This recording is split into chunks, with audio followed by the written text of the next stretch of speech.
Blog Talk Radio. Well, here we go, ladies and gentlemen, across the board. It's Tuesday.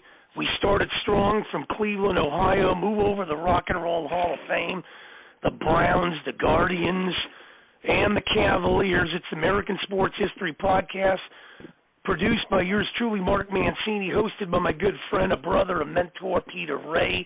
347-205-9631.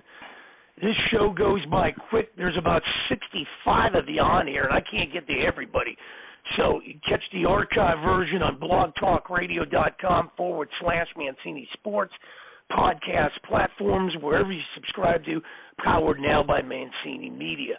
So without further ado, let me lay that red carpet down, put that podium in its place, and hand off the mic. First of all, Peter, how are you? Second of all, how can people get a hold of you? Third of all, I know this guest, you've been waiting patiently for a while for this guest, and I'm so blessed to get him to come on to your great show. I'll sit back and let you guys go at it for 30 minutes and fire the questions to you. My friend, take it away. Hi, Mark. I'm doing very well. I have a YouTube channel. We make history videos. The channel name is my name, Peter J. Ray, R-E-A. And you're absolutely right. Tonight's guest is the author of 4 books: The Success Trail, Learn to Win with a Marathon Runner's Mindset, Creating a Season to Remember, the New Youth Sports Coaching Leadership Handbook, The Making of a Hitter, a Proven and Practical Step-by-Step Baseball Guide, and Raising an Athlete, How to Instill Confidence, Build Skills, and Inspire a Love of Sport. Tonight's guest played Major League Baseball from 1980 to 1986 with the Los Angeles Dodgers, Cleveland Indians, Seattle Mariners, and Chicago White Sox. You know, as a baseball fan, over time, as you get older, you think about the players who played certain positions over time, and they kind of go into, if you study the history of the team. And, for example, Cleveland's second baseman, going back to Cupid Childs on the Spiders in the 1890s, and then Napoleon Lajoie when the team was named after him, the Cleveland Naps, and then guys like Bill Wamsgans, Joe Gordon, Bobby Avila, Jack Brohammer, Dwayne Kuiper, Carlos Baerga, Roberto Alomar, Jason Kipnis, and many more. And tonight we have one of those guys who was a Cleveland Indians starting second baseman. It's wonderful to have on the show. Welcome, Mr. Jack Perconte. Oh, hey, Pete. Peter, thanks for having me on, and looking forward to it.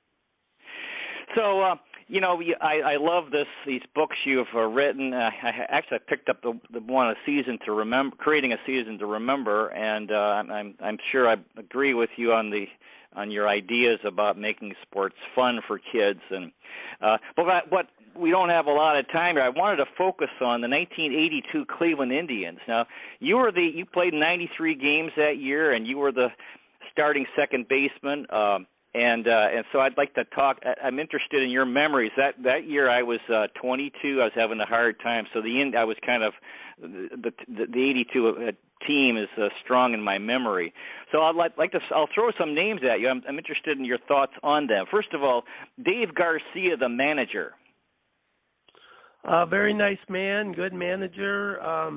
You know, the manager can only do so much, and we just didn't play up to our expectations or abilities, but Dave was a solid baseball man and just players manager, and you just really enjoyed playing with him.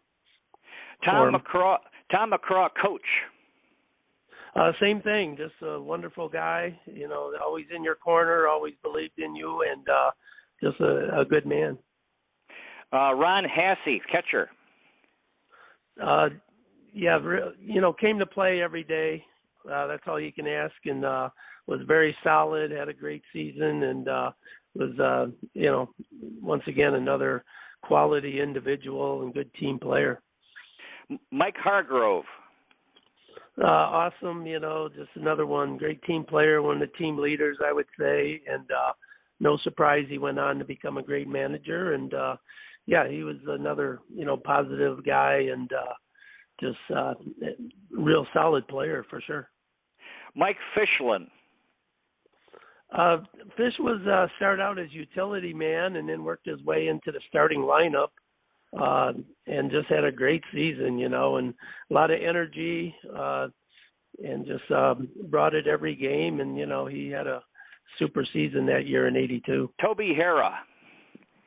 Awesome. Up until I don't know, maybe the last month or so, Toby was just unstoppable at the plate. Just was hitting the heck out of everything, and real solid player. Once again, he brought it every night, and that's all you can ask of a player. Miguel Delaney.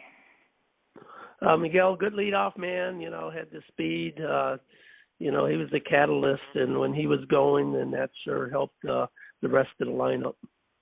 Rick Manning. Same thing. Rick had a lot of energy. Great center fielder. One of the life of the clubhouse. Kept the energy up, and he had a fine season too. Von Hayes. Von Hayes, he's young at the time, and when he came over, just you could see the potential in Von. Just could, swing the bat, play third base, and you knew he was going to go on to great things. Andre Thornton. Incredible person first, and then, great power hitter, just a joy to be around. One of the most respected guys I've ever been around, that's for sure. Alan Bannister. Same thing. Came to play, was utility at first, and just, he was a gamer. Just brought it every night, played really well, and once again, another fine person. Larry Milbourne. Larry came in because I wasn't playing well, and he came in and solidified second base, and that really helped the team. And Larry and I, quality guy, and we became good friends, and we played there together, and we moved on and played in Seattle together for a few years. So another great person and player to be around. Jerry Dybzinski. Once again, another quality person. We went into the season, he and I were supposed to be the solid up the middle, and neither of us performed up to our ability, so that kind of set the team back a little bit. But once again, quality guy, played hard, got the most out of his ability. Chris Bando. Oh, just awesome guy. Catcher along with Ron, and the catchers tend to be the leaders on the team, and Chris certainly had that personality too, but just super person. All these guys you're asking about are just quality people first, and then you think of them as ball players, and they all were gamers. Now we have a caller, Danny from Warren, Ohio, says, "Hey, Jack, so nice to hear your voice. Have you ever thought of getting into coaching in Major League Baseball?" There was a stretch when I got out of teaching so much with youth kids, and there was a short time where I was exploring the possibility of maybe going into professional ball. But, I just realized at my age at the time I wasn't ready to hop on buses and start from the beginning, so it just didn't pan out. Okay, more teammates from the 82 Indians. Carmen Castillo. Tons of talent, real solid player, nice guy. Bake McBride.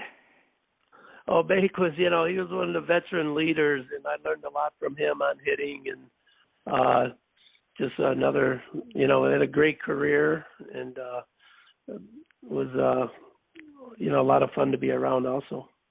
Yeah, the thing about him, I remember checking the Indians' averages, and he was hitting 340 or something. But he was on the disabled list with an eye infection. And I was like, what? We got this great hitter, and he's not playing. Do you remember him having problems with his eyes that year?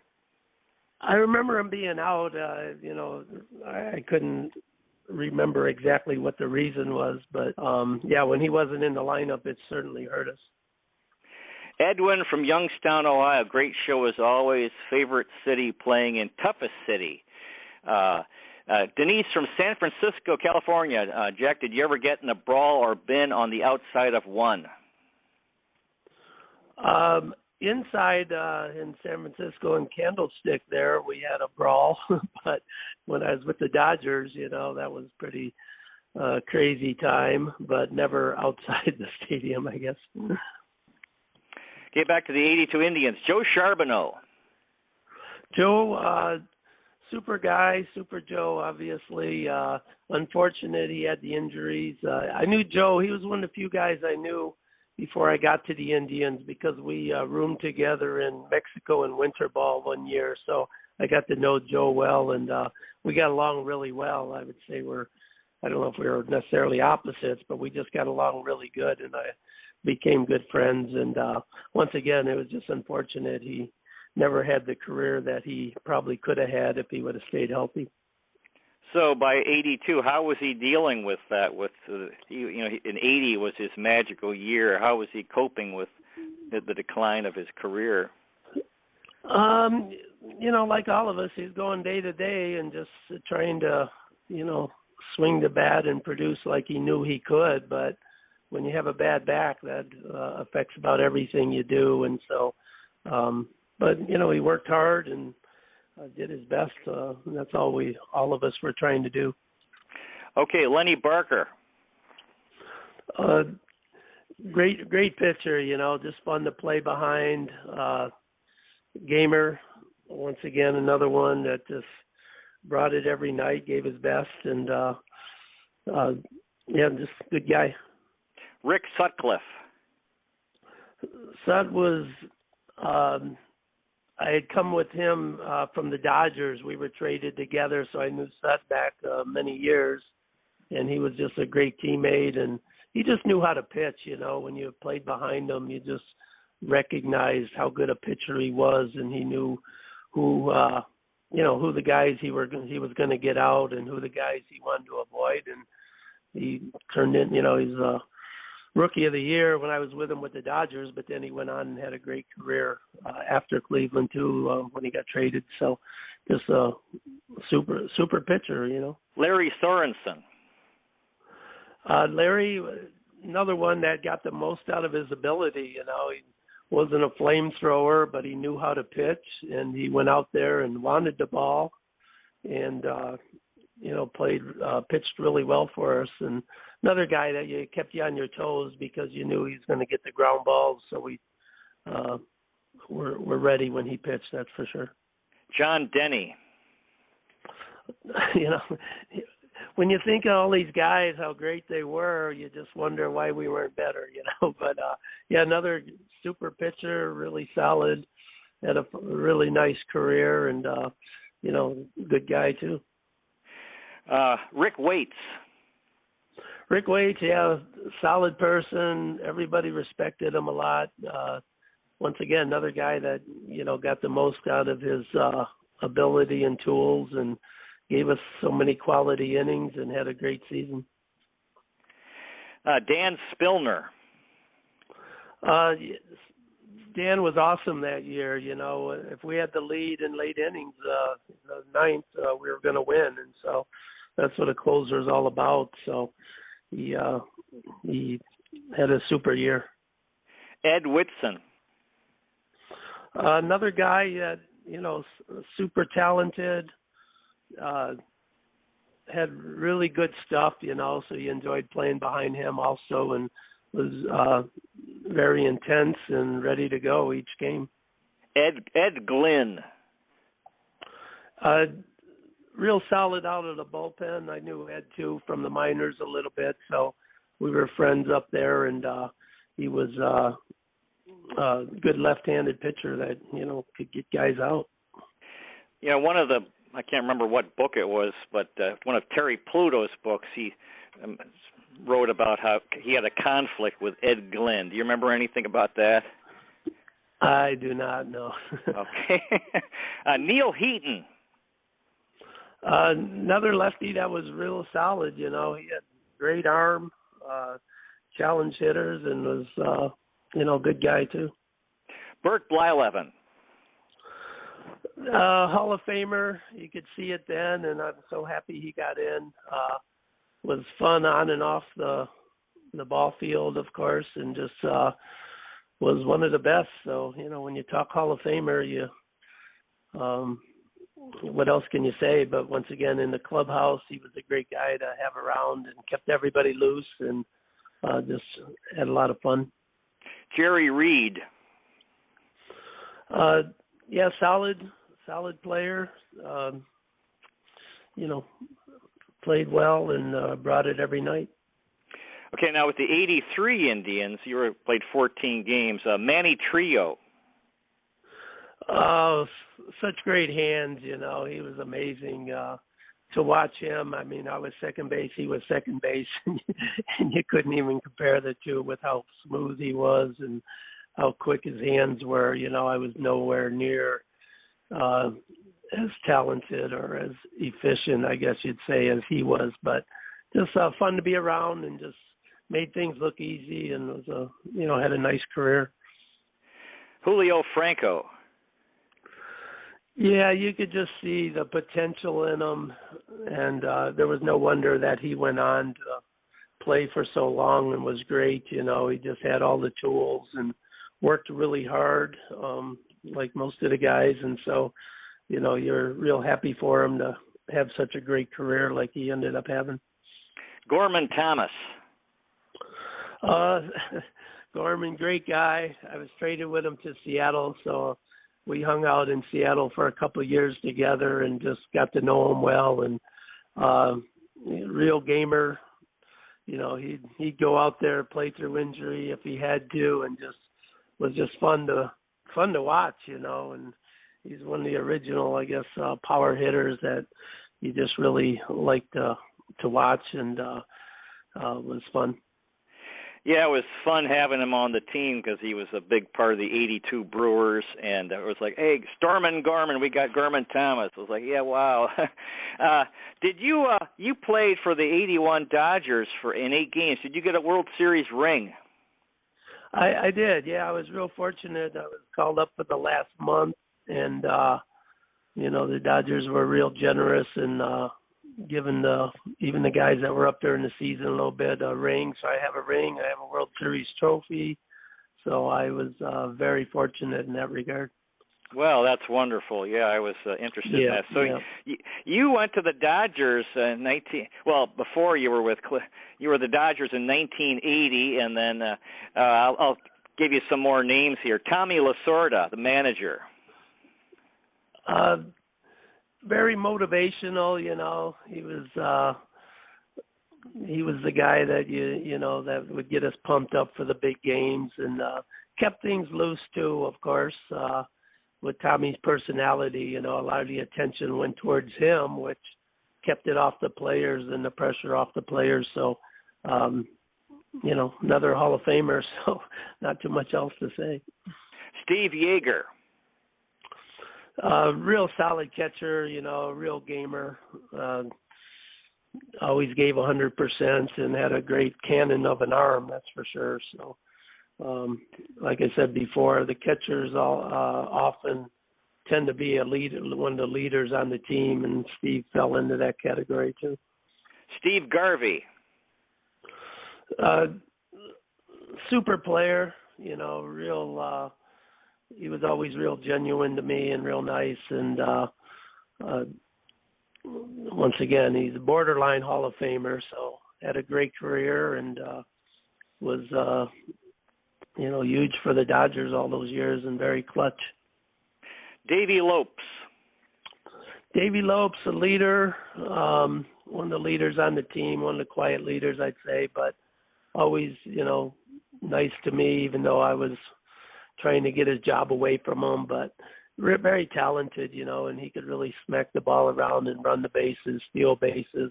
I learned a lot about stealing bases from Davey, but he was a team leader. He knew how to play the game, and another guy that there was no surprise he went on and did some managing and coaching for a long time in the big leagues. Yeah, you had really good ratios.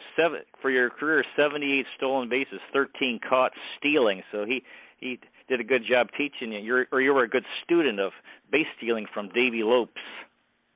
Yeah, originally I actually learned from Maury Wills, even a better base stealer, I guess you'd say. Right. But he was a Dodger coach in the minors in that, and he really taught me things to look for and how to steal. So I owe a lot to Maury Wills for my success as a base stealer. Bill Russell. Just quality guy. Once again, another one went on to manage for a number of years. So got the most out of his ability. Very smooth, very consistent, and that's all you can ask is just the consistency of making the plays. And great guy. Ron Say, the Penguin. Yeah, just a gamer, I mean, talk about giving 100% every time out there, and just a super competitor, so that's the thing you come away with. Just, when the game started, he was going to give you everything he had for 9 innings. Dusty Baker.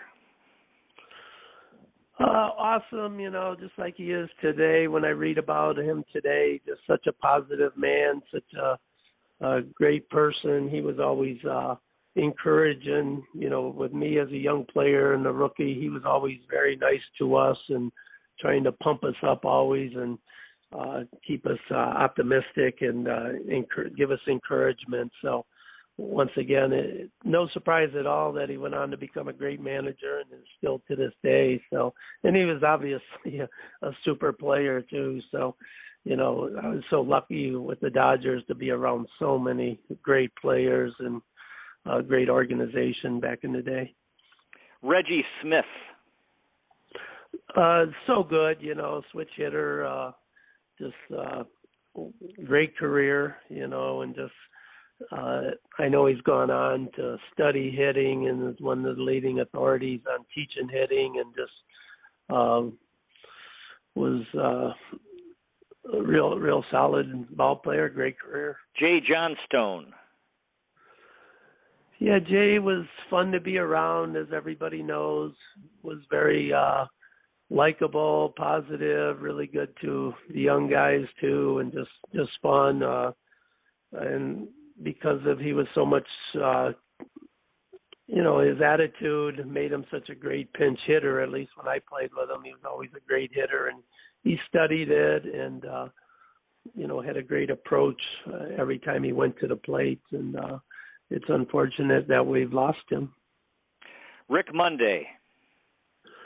Another gamer, just so talented and such a great career, such a fine person. Once again, very much a role model for us young guys that were coming up at the time. Joe Ferguson. Real solid, once again, one of those catchers that took charge and played the game the right way and always came to play. Pedro Guerrero.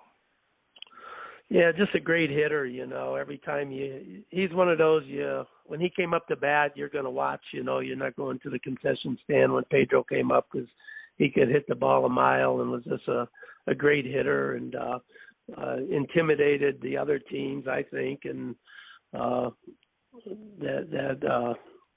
it showed, and he was had a great career too. Vic Davalillo. Vic he was fun to be around, fun, his style was really fun, a throwback in a sense, and just a great hitter, and the ball for his size of athlete, the ball just flew off his bat, and he always had a plan when he went up to the plate and knew what he was doing. Jerry Royce. Great pitcher, just knew how to get guys out, had a great career, fun to play behind. Another guy that was very positive with the young guys, was very encouraging towards us, and real solid pitcher for sure. Don Sutton. Yeah, Hall of Famer. So, like I said before, what else can be said? He was just was so awesome, great guy, just a fabulous person, and just went out there and gave you all the innings and never backed down from anybody. Fernando Valenzuela. Yeah, Fernando was just, incredible. I had played with him a little bit in the minors, and I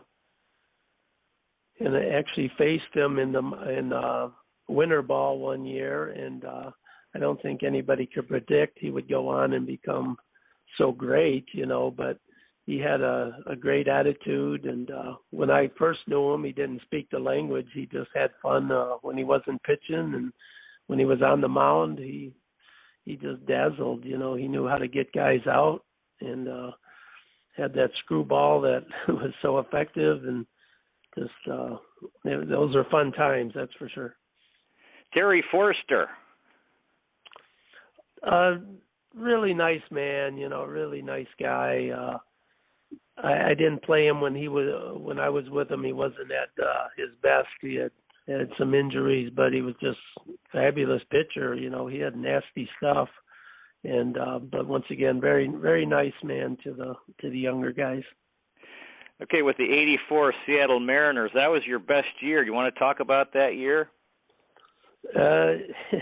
Yeah, it was finally, after my years in Cleveland that didn't go too well, I finally gained a little confidence and got to Seattle and put it together for 1 year, and half of another year I played really well. So it kind of, I was lucky for those opportunities in Seattle, because after my Cleveland days I wasn't positive I'd get another opportunity. So I was real lucky to get another chance, and then just things sort of fell into line, in Seattle, where I had a little confidence, and that carried over. And so those were the better days, I guess, for my career.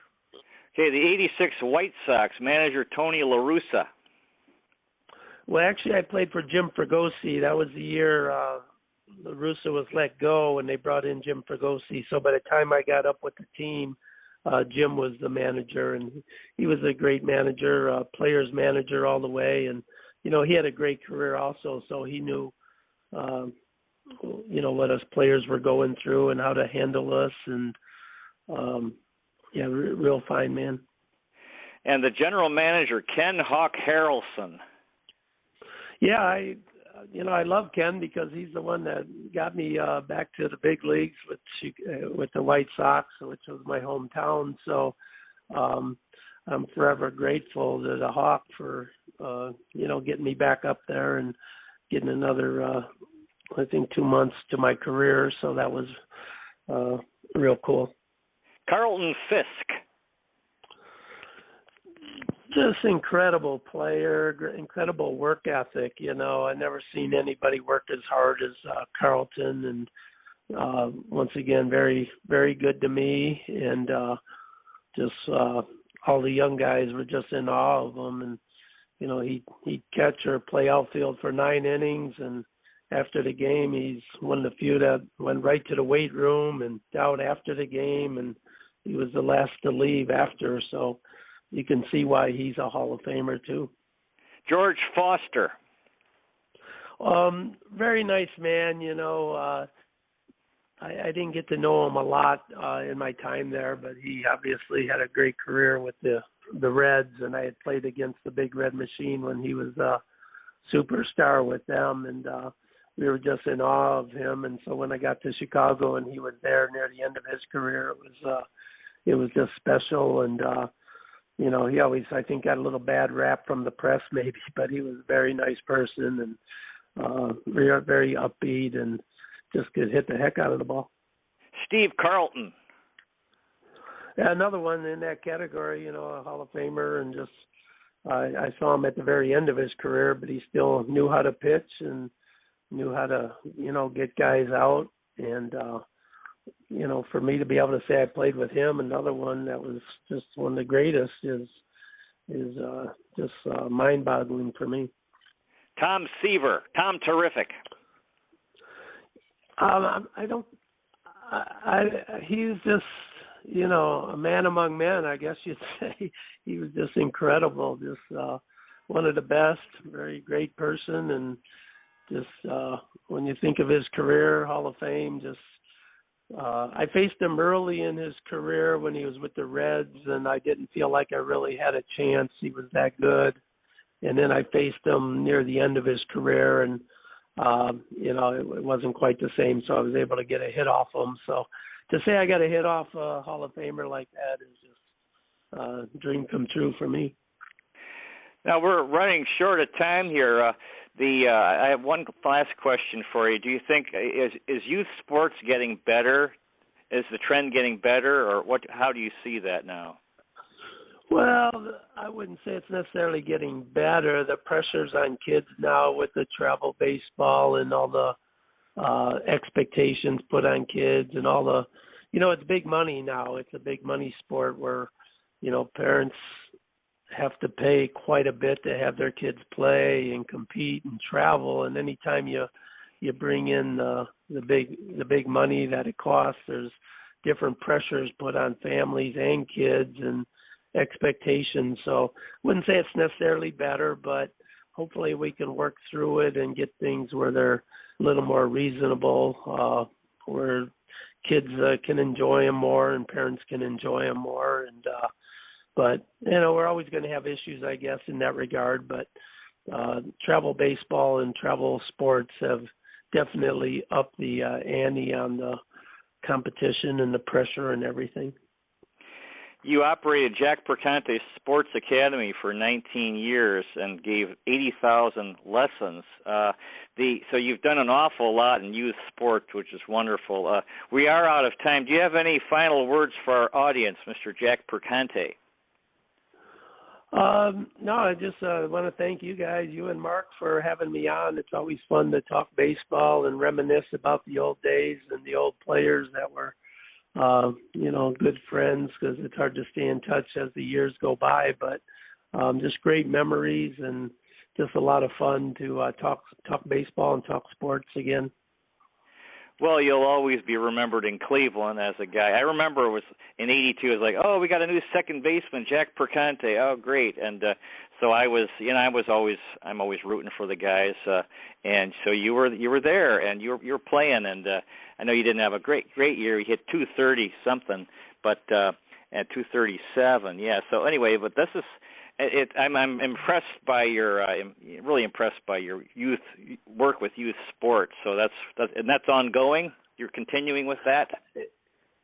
Yes, I still teach the game, and I always tell everybody I feel very fortunate because I found something when I got out of the game that I actually like more than when I was playing, and that's working with kids and being around the game. So I've been real fortunate, and I just turned it into some books. I learned so much over the years working with kids and dealing with parents and coaches that I wanted to turn it into some hopefully inspirational stuff for them to learn and about how to work with kids and raise their kids in a good way, I guess you'd say.